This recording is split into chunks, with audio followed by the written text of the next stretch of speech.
Muy buenas tardes.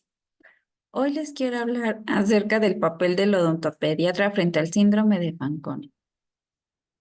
Esta tesina la hice para obtener el título de cirujana dentista con ayuda de la tutora ma- y maestra Patricia Díaz Cope.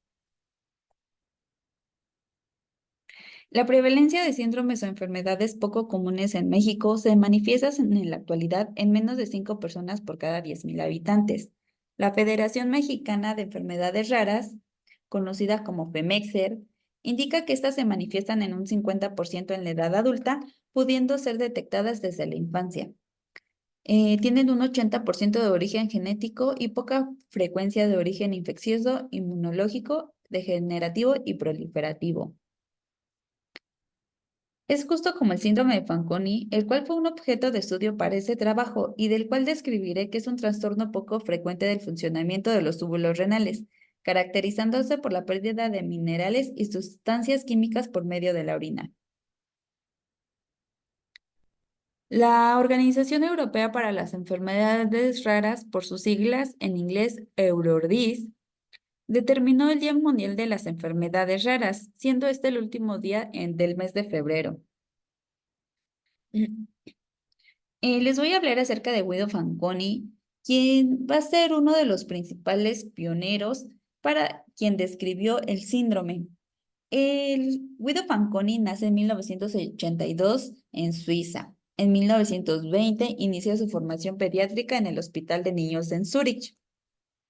En 1927 nos ayudó con la reseña de las malformaciones congénitas. Estas presentaban sangrados espontáneos y fatiga crónica. Fue consecuencia de una falla en la médula ósea. Esta la describió en 3 hermanos en una familia en Suiza, la cual denominó anemia pernicociforme infantil familiar. En 1936 describió al síndrome de Fanconi como un mal funcionamiento de los túbulos renales, manifestándose como una acidosis tubular renal. El síndrome de Fanconi es un grupo de trastornos que afectan al riñón y se ve involucrado el túbulo proximal renal, donde las proteínas como azúcares, minerales y fosfatos serán excretados de forma masiva por medio de la orina. El síndrome de Fanconi puede ser autosómico recesivo u autosómico dominante ligado al cromosoma X. Entre sus causas vamos a tener que va a ser adquirido por mieloma múltiple, por alguna toxicidad por metales pesados, por alguna mal administración de fármacos o por la enfermedad amiloide.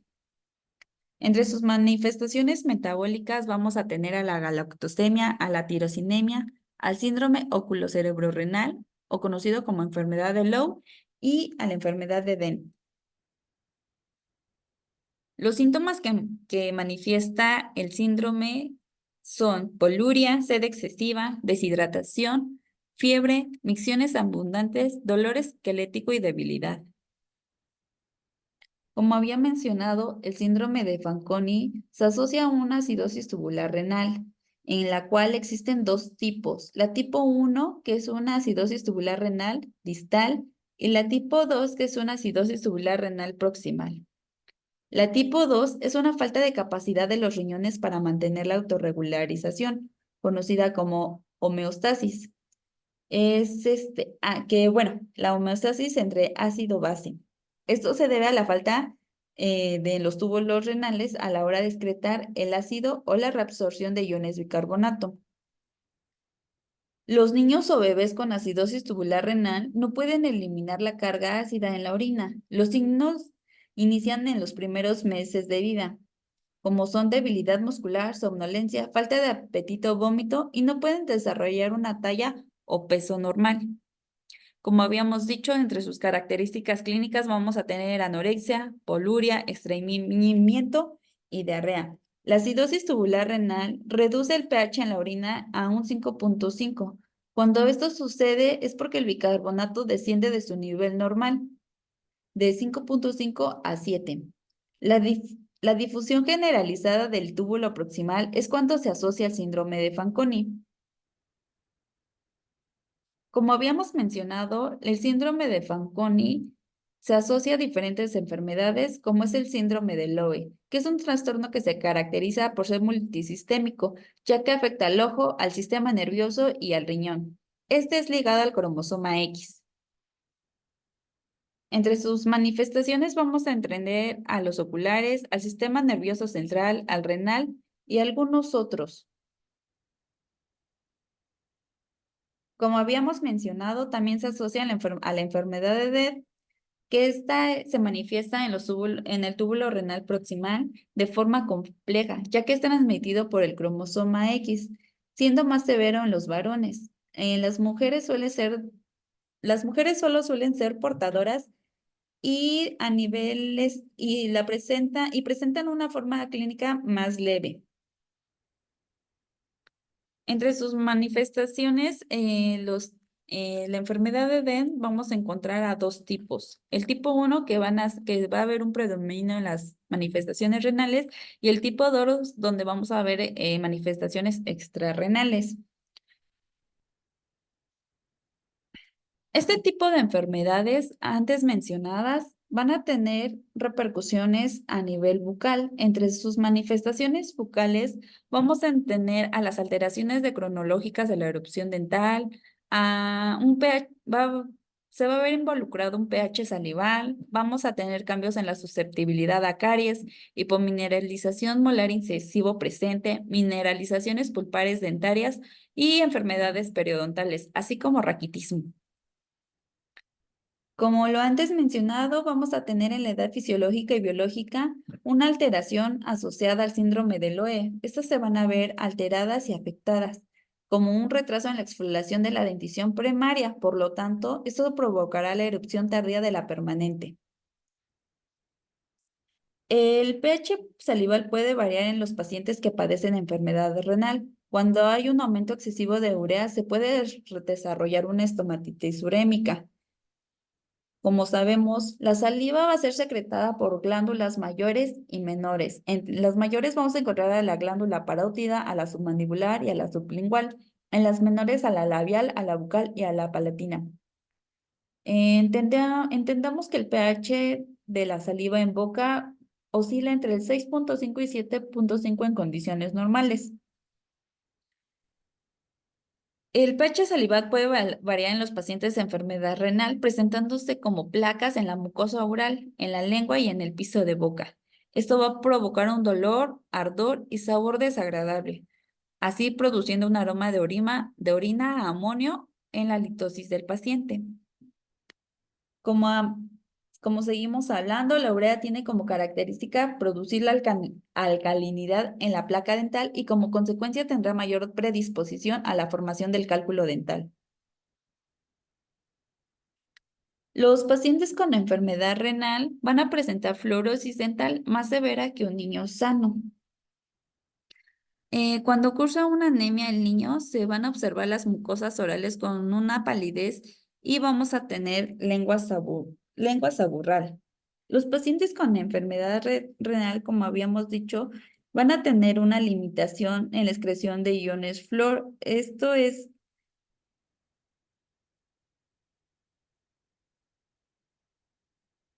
Bueno, va a ser derivado a la limitación por las excreciones de ion flúor por medio de la orina. Vamos a tener cambios en la susceptibilidad a caries. La caries dental, como sabemos, es un proceso de desmineralización que afecta a los órganos dentales, teniendo una prevalencia del 93.2% en México. Los pacientes con afección renal grave liberan amonio. Esto proporcionará un aumento en el pH salival, protegiendo la dentición. Los pacientes con enfermedad renal aguda o crónica aumentan los niveles de urea, lo que permite desarrollar una estomatitis urémica. Vamos a tener también la presencia de enfermedad periodontal. Como sabemos, es un trastorno que afecta las estructuras de inserción, como el cemento, el ligamento periodontal y el hueso alveolar, donde vamos a tener exposición a bacterias, provocando una destrucción y pérdida de la inserción. Entendamos que las características de un agrandamiento gingival será un incremento de encía. Esto se va a deber por diversos factores, como, bueno, diversos factores asociados por medicamentos, por enfermedades sistémicas o condiciones genéticas, como es el síndrome de Fanconi. Como habíamos mencionado, va a haber también presencia de raquitismo hipofosfatémico. El raquitismo hipofosfatémico, también conocido como raquitismo resistente a la vitamina D, es, es, este- es una enfermedad hereditaria ligada al cromosoma X. Esta se va a caracterizar por un desorden metabólico de calcio y fosfato. Entre las características clínicas dentales que se manifiestan serán el retraso del crecimiento dental, encontraremos hipotonía e hipoplasia del esmalte. Algunos órganos permanentes presentarán coloración amarillo-marrón con cámaras pulpares cuadrangulares y raíces cortas.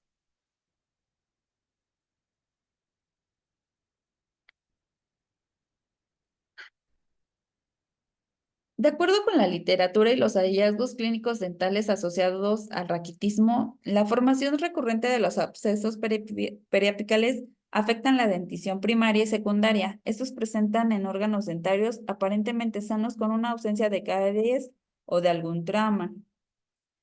Derivado a las múltiples manifestaciones orales, estos pacientes requieren consideraciones y precauciones especiales durante un tratamiento dental.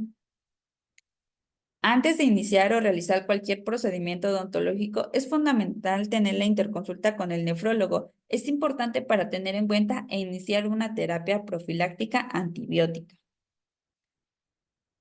por lo que debemos considerar un ajuste de dosis tanto para prevenir su acumulación. No obstante, en algunos fármacos que, que a dosis habituales el odontólogo ocupa no provocan toxicidad, pero pueden afectar gravemente a los pacientes con la función renal que va deteriorada. Conclusiones. Son pocos los reportes que se han hecho referente a las necesidades del tratamiento odontológico de este síndrome, por lo que este trabajo ayudará a proporcionar datos para que se tengan conocimiento de qué hacer en caso de que llegue a la consulta un paciente con acidosis tubular renal. Las manifestaciones orales no son significativas en cuanto al proceso carioso. Sin embargo, debemos tomar en cuenta el cambio en el pH salivar, enfermedad periodontal, hipomineralización incisivo-molar y el raquitismo hipofosfatémico. Los tratamientos odontológicos deben ser de criterio selectivo, iniciando con el preventivo en caso de ser restaurativo. Conocer si es el paciente con acidosis tubular renal está solamente bajo tratamiento médico conservador o en anestesia de ser realizado o trasplantado. Tomar en cuenta cuando se indique la administración de algún anestésico o medicamento, cuál es el que provoca menos repercusión en la toxicidad para los riñones. Por su atención, gracias.